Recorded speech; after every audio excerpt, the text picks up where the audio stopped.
Welcome to another episode of Growth Marketers Podcast. I'm Solomon Timothy. And I'm Taylor Rowe. Today's episode, we talked about really how long it's going to take to see results in marketing, and if whether or not that's really the right question to ask, how you're going to measure that, and really the topic of, as marketers, defining efficacy versus efficiency. So hopefully you guys enjoyed. As always, give us a like, subscribe, share with a friend or a colleague, and enjoy.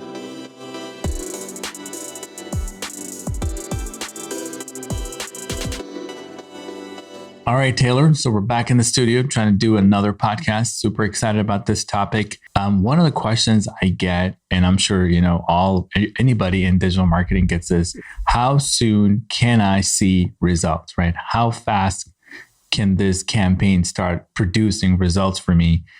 And I'm sure that's a question that's going to be around forever. Yeah. I want to kind of unpack that today, and I want you to kind of help answer it. And what's the best way to answer that? Where do you think, what do you think the best answer is to a question like that? Well, I answer that question with a question. I would say, well, what do you mean by results? Yeah. I think if you're thinking of ads, like if somebody's running Facebook ads or Google ads, they're going to say, well, I got to have 3x, my ad spend, 3x or 4x, or if it's total investment between paid, organic, social, whatever, over the course of 12 months, I need this type of return on investment. Those are basic numbers that a CEO would say. Like, everybody wants to make 10x. Well, forget that for a minute. But what's realistic, and what do you even help them understand? Because at the end of the day, they don't know what they're asking. So they just wanted some assurance. It's like saying, hey, can I get money back? Yeah. It's the same question, except they're saying, what's my return on investment? Right.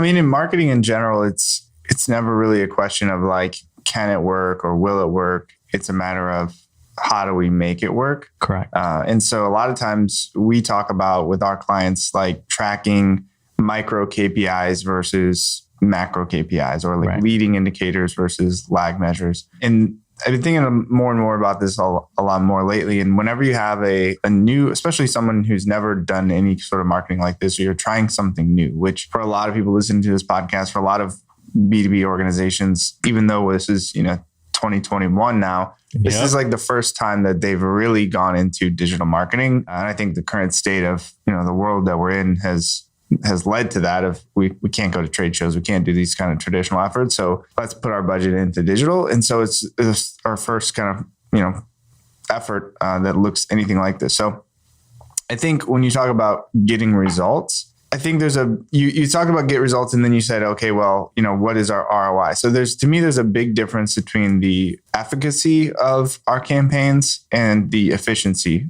So really in marketing overall. So I guess we'll start there in defining the efficacy versus efficiency. How do you think that applies when it comes to marketing? I think that's really creative, because many times I would say the clients are looking for the efficiency almost out of the gate, when we should be thinking of, well, can this campaign actually work? Can we build enough demand for this product or services to create the number of leads that you need, to create the number of, proposals to close the deal? It's almost like we're trying to figure out the business metrics, but we haven't even ran a campaign yet. Exactly. Yeah. There's so many unknowns that it's kind of ridiculous. When you look at it that way, there's so many unknowns and so many variables that we have to figure out, where to push, where to pull, that it's a little ridiculous to expect efficiency out of the box, right? Like we need X ROI, or we need X return on ad spend, or we should generate a certain number of leads with this budget. It's like, based on what? Like, we don't really know. And we're making these metrics up. And so then we're going to be chasing the wrong numbers. We're just going to be trying to get to those metrics that we've made up in the first place, right? I've seen so many businesses that say, well, our goal is 30 MQLs this month, and next month it's 60. The next month after that is 90. So we're behind pace. Like, how do we, you know what I mean? It's like, well, first we have to establish if this is going to work, how it's going to work. Then from there, we have to look at, is it profitable? Is it scalable? Is it sustainable? That's where the efficiency piece comes into play, right? It's like, first, okay, let's boil it down to the very basics. Like, let's say it's a social media ad, Facebook ad, LinkedIn ad, something along those lines. Before we can say, hey, I need X number of leads for X dollars, or, I need a certain return on our investment, return on ad spend, you have to look at, is this even a channel that we can educate and get in front of our audience? And then from there, is that the right audience? Do we know our messaging? We're testing the ad copy? We're testing creative. What about the user experience? Do we send them to a landing page? Is this gated, ungated? Are we doing kind of journey-based? Yeah, ungated, of course, right. Are we doing like a journey-based advertising campaign where we're just focusing on education? Then we have remarketing in there, and then further down until they're requesting a demo, whatever that looks like, that conversion path. A lot of times we're testing marketing for the first time. Really, what you're also testing is your product, right? Your product and your pricing. You think back to the college basics, days of marketing and the 4 Ps. The 4 Ps, right? This is 2 of the Ps right there. So, you're looking at, okay, we have this, but do you truly understand your customer? And then from there, what criteria based on the customer that you're trying to get in front of can you leverage from a targeting perspective? How does that messaging align? How does your product fill a gap or a void that they have? Do we have an awareness problem? Are they aware of the problem? Are they aware of the solution?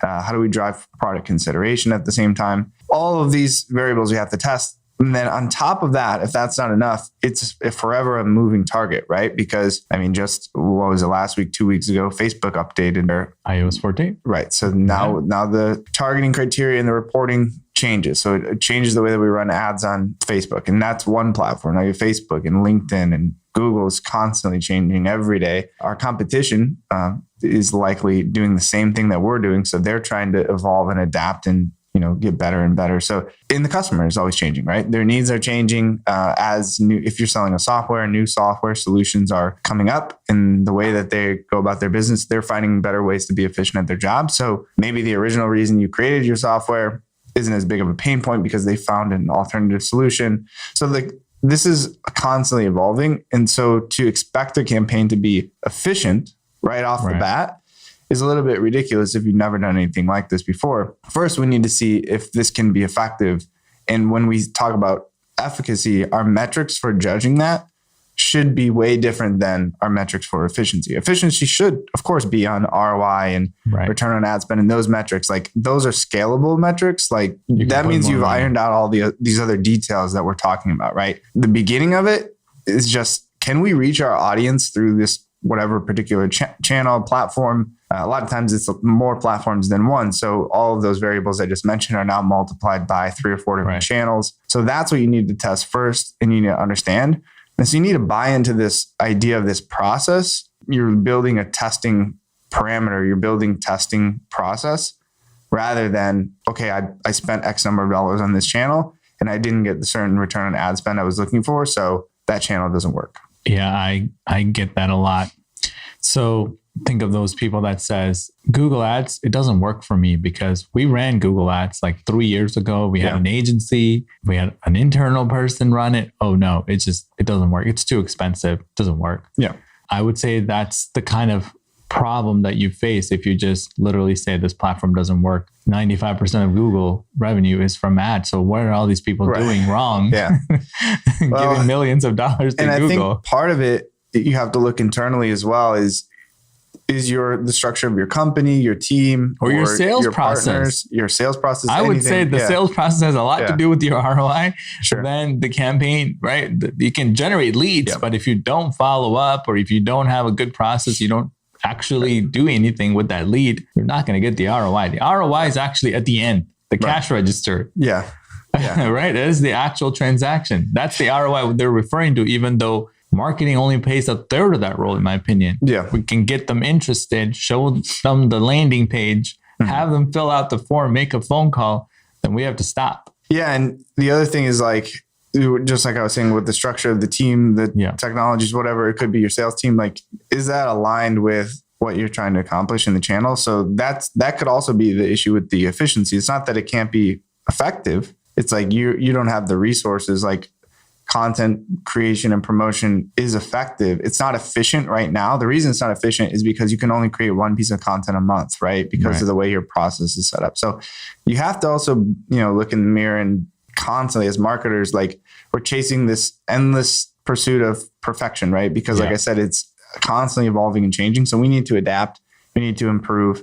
And especially now more than ever with everything that's going on, like you have to adapt to the current situation. Yeah. You have no choice. So where would someone start? I mean, at the end of the day, the question that I asked, hey, is this going to produce results? If yes, when? Can I expect results in 90 days? Is it 6 months? It's like, I don't know where the 90 days came from. Is that like a magic thing? Then marketing is just like 90 days. And if it didn't work on the 89th day, but on the 90th day, it will just start working. Mm-hmm. Yeah. I don't know. I think a lot of it is just your mindset, which if you're the CEO, entrepreneur, you're an entrepreneur, or maybe possibly even like a CMO, you may have the autonomy to just make these decisions and say, you know what, I don't care how long it takes. I'm going to figure out how to make this happen because I know my customers are on LinkedIn. So I'm going to do everything I can to be on LinkedIn, right? You may not even know how to figure it out. I think if you're in a mid-level or lower level position, or even you're working at an agency and you have client relationships, it becomes more difficult because, you may know instinctually, intuitively, like in your gut that this is the right thing to do. But if you don't have the data to support it, we live in this world now where if you don't have the data, then like you're not even going to get the conversation, right? You go to a meeting with the CEO and you say, hey, I'm really confident that the strategy is going to work. And they're going to say, show me the numbers. Like when are we going to see success, right? That's all they want to do. CEO, CFO, especially,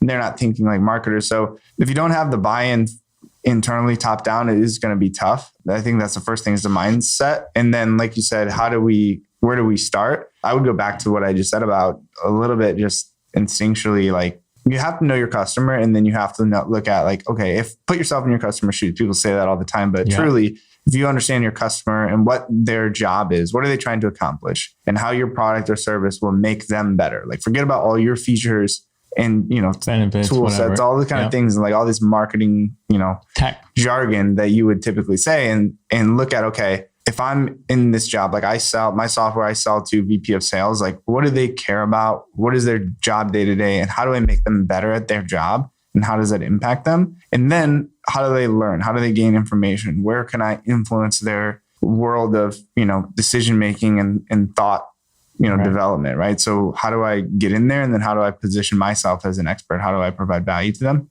And it's all going to come down to content. The answer is going to be content, education-based content. It's just a matter of how to promote it, where to promote it, at what stage of the buyer's journey, if you will, are they going to find that content? Then from there, I guess you would look at what metrics you can track around that. But I think, again, our obsession with these metrics and numbers and data sometimes will make us shy away from some of those things that may be a little bit more instinctual. And I don't think that, like you said, that it's what somebody else might have. You're going to get the exact same metrics. We see in campaigns in the same industry in two different companies, they get two different types of results. That's what I'm saying. The factors aren't just what platform or the budget. It has a lot to do with who you're going after as a business. Yeah. What's your goal for your business and how much revenue are you trying to get versus somebody else, right? So they might be in the low end and you might be in the mid to higher end tier of customers, even though you're in the same industry. Yeah. So their KPIs might be different and you're going after a complete different thing. So I think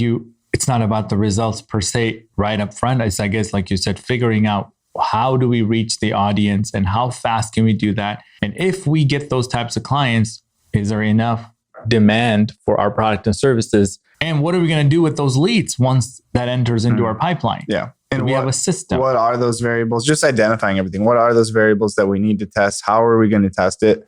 Because like I said, you're really developing a framework for testing and iteration more than you're creating like an ad or a piece of content, or it's like, how do we actually test all of these things? That's the only way you can improve for that efficiency piece, right? When we talk about scalability. But when do you talk about efficiency then? Once say you got everything figured out, we're going to do inbound marketing. We're going to make landing-based content, Facebook ads, Google, YouTube, everything. Yeah. I would say when you feel like you've dialed it in, and you've answered those questions of who is our audience, what are the pain points, how are we creating content, and then you have a system in place to create that content, right? Like if you're still struggling with that, of like, well, it'd be really great if we could pump out 5 videos a week on LinkedIn, right? But we can't right now, so we can only do 2 videos a week or 1 video a month or whatever the number is. And the problem, and we've talked about this before, but the problem is not a linear path to success, right? And that's one of the things with like the efficacy and efficiency as well, is like to be effective, a lot of times it's going to have to happen at scale. And that's what leads to the efficiency, because then when everybody's doing the same process. Yeah. To answer your question about like, when do you start measuring efficiency? Well, when you have enough volume that you actually have traffic, leads, customers, you have enough data to support that. Wow. You can make little then you can make optimization. changes, right? And it's like, okay, well, we're getting a lot higher quality leads because we're educating them earlier on in the process. We're spending more on marketing, but we're spending less on sales. Like that's not an overnight process to build that, especially if your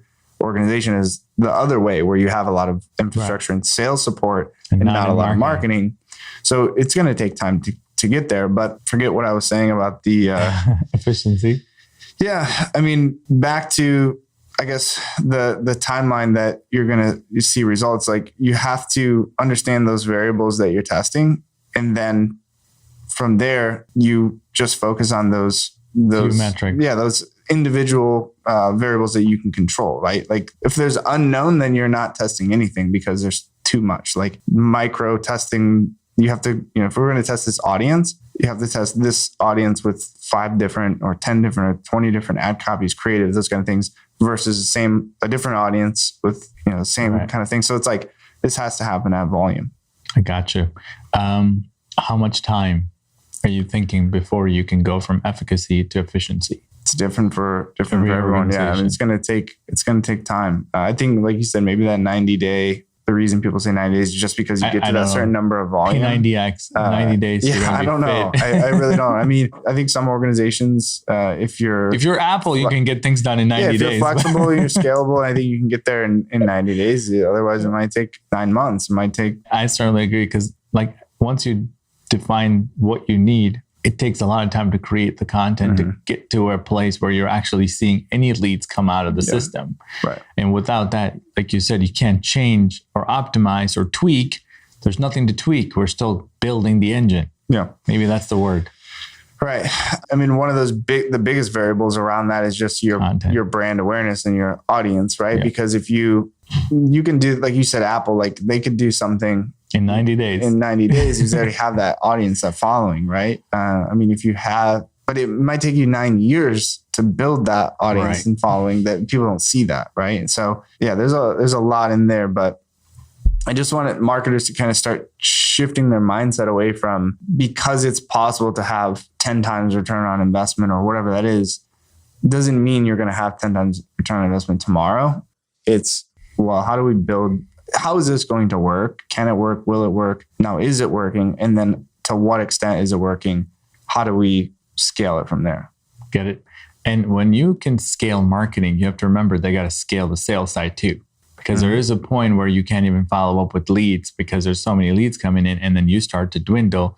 And then that reflects on the ROAS, right? Like how much return can you get? So I love the idea of scaling on marketing. I think it's easy for us to push the button and go from $100 a day to $1,000 a day, but it's not necessarily the same thing on the sales side. Can you handle that many volume of orders and calls and emails and follow through? And I think that most people underestimate how much real work it takes to scale that sales organization or anything else in that fulfillment or whatever they're doing. It's not just the marketing side, right? And I think when you do it gradually, they can actually hire the right people and train them to be able to take on more work. If you try to do that in a very short period of time, it's like having 50 cars trying to go through a car wash lane. Like there's no way we're going to get through this. We're not going to make it. We're not going to make it, Yeah.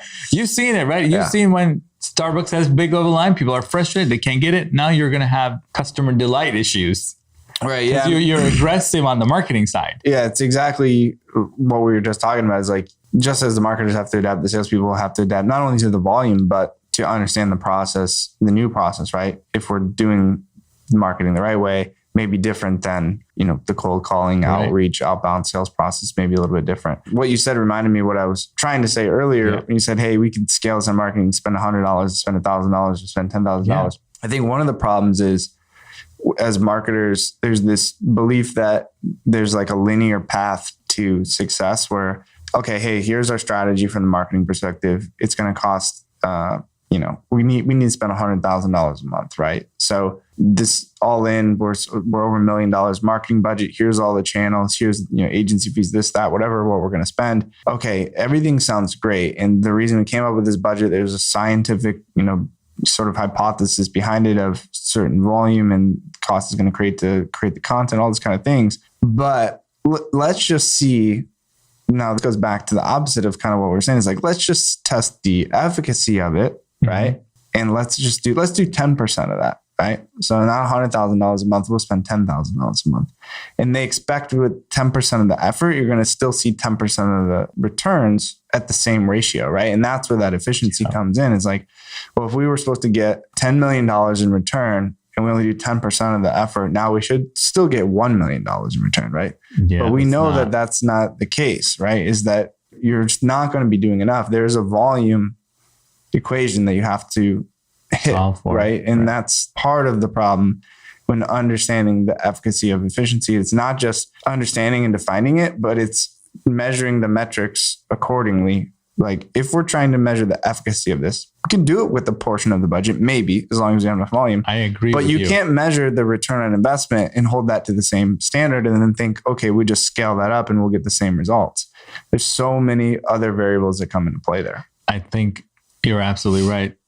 For instance, if you're a small business and you only got so many clients, you probably can't break even just because, they're small clients spending a small amount. But if you take that same amount, but you put volume on it, you're going to have enough business coming in that you can keep those same price points and you'll be very, very profitable, but you just need a lot more of it. Right. You don't have to make it 4 times more expensive to have the profit. You just have to have tons more traffic or more demand. And I think most of the time they're kind of like, hey, how do we make this work? We're getting $400 in return, but we need 400,000. Right. But we just want to spend incrementally a little bit more money. Yeah. And that doesn't work. I see that. And I think it's a mindset more than anything else. It's a mind shift, right? And also being on the same program. It's not the fault of the platform. Maybe that's one thing to say, that it's not their fault that you can't scale this. Mm-hmm. The platform, the demand, the people are still spending hours on Instagram, Facebook, and all these places. You got to get your marketing, your efficiency down so that you can capture that interest, get them to your website, convert, and close. Yeah, which we hear all the time, right? I mean, I hate to, bash on Facebook, but that's the feedback that you get sometimes is like, well, we tried Facebook before and the ad quality or the lead quality isn't there, right? It's just they fill out the form and they don't know what they're doing and this and that. It's like, well, whose fault is that? The one question would be, are they fake people, right? Because that's the only thing that you could be implying is like, well, they're just fake people. They're not real leads, which could be a thing. If Facebook's trying to manipulate their numbers, look better, whatever. But the other side of it is, are you tricking them into filling out a form? That's true. That's really what a lot of marketers do now is like, we're generating leads. What is the hack, right? Or what is the way that we can, finesse these people into filling out a form? And then now it's up to the salespeople. Like you said, oh, we got to give it to the salespeople. It's not our fault you didn't close the leads, right? Yeah. So that's a big part of the problem. Like you said, it's not Facebook. I mean, how many people are on Facebook and how easy it is to get some of those, bad leads should tell you like how active and engaged some of those people are on Facebook. They're clicking on things, they're reading things, they're engaging, consuming content, they're arguing with their aunts and uncles or whatever they're doing. And Facebook makes it easy too to convert. So let's think about, okay, again, back to the efficacy. Can we reach our audience on Facebook? Yes. Are we doing the wrong things, which means that these ads aren't efficient because we're getting the bad quality leads, which means the salespeople have to follow up with them endless amount of times and never answer, all these kind of things. Like the problem is not the platform. The problem is how you're going about running those ads. Yeah, that's a very good point because you can screw up there too.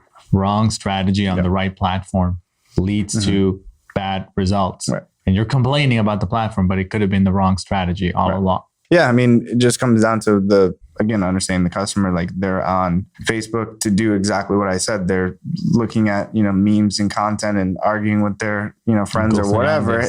Or are they on there to look for, software? Right. No. Like if you're using this passive channel as in assuming they're an active buyer intent related audience, that's where the gap in the lead quality is. It's not that people that have access to Facebook, that you have access to target, are not good quality. It's that your strategy is. I know. I said this in another podcast too. At this point, when you leave a website, you see an ad on Facebook and you go to YouTube, you see the same ad and you're getting retargeted. You kind of have no idea how you stumbled on that brand. Yeah. I'm like, how did am I being retargeted, or is it really an ad? Like, right. I don't know anymore. And I think that's a big piece. The people are there. And then they go back to, eventually they go to Google and search, and then that lead is attributed to organic search, even though you didn't do anything from organic search perspective. At this point, I'm always like trying to figure out, where did I come across this brand? Because I feel like this is not an ad, it's actually retargeting.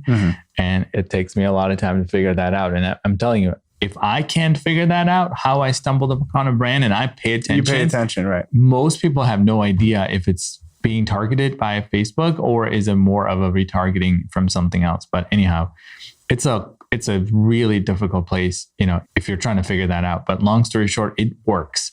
That works because I would click on that if it's relevant for me, and I would give the benefit of the doubt that, hey, if you did retarget me on Facebook and I'm interested and you found me on an off time because I was free and finally going through my Facebook feed, I will give you my information, right? So whatever they did, it's actually going to work.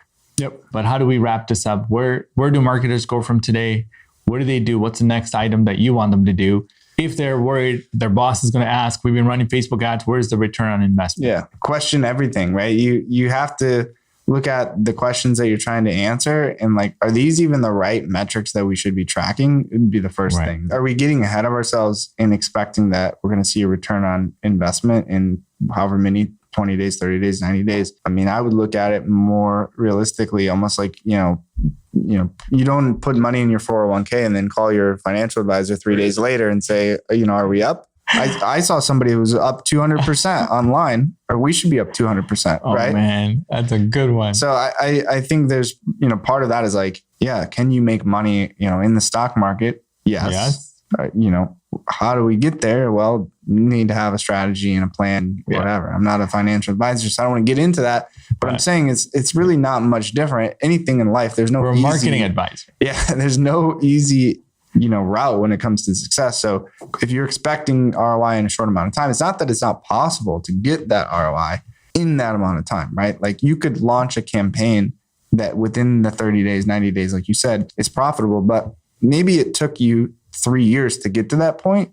All that testing, like that is not, to me, that's not wasted spend. That's investing into your education, your infrastructure, your system, so that when that time comes, you do get, you get a machine. You get a machine at the end of the day, and we like to build those machines. And I tell you, there's nothing more fun than seeing the charts looking like a hockey stick, right? And we get to see that every single day and scale campaigns and book more appointments on people's calendar than they can handle. It's possible. Again, it takes a little bit of time. If you're patient and you stick with it, you're consistent, this can happen. Right. And like you said earlier, I mean, what worked for one company, unfortunately, doesn't work for another company. I mean, there's so many variables we work with so many different companies in different industries that we have firsthand access to see that, like that you just can't assume that, because even if it's the same industry, it could be a competitor. You could run the same ad or the same messaging, the same landing page, and just for whatever reason doesn't work the same way. So that's why I think it's more important to have a system for testing than it is to have one idea that worked that one time to get us, like you can't recreate that a lot of time. Most of the time you can't recreate. It's true. Well, I hope you guys enjoyed this episode. If you did, click that like button, give us a thumbs up, consider subscribing, give us a comment, tell us, is it efficacy or efficiency that you're going for in your organization today? Right? Anything else? That's it. Thanks, guys. Thank you, guys, and see you next time.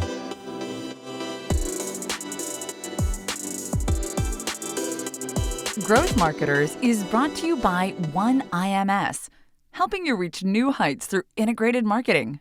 One world, one web, one IMS.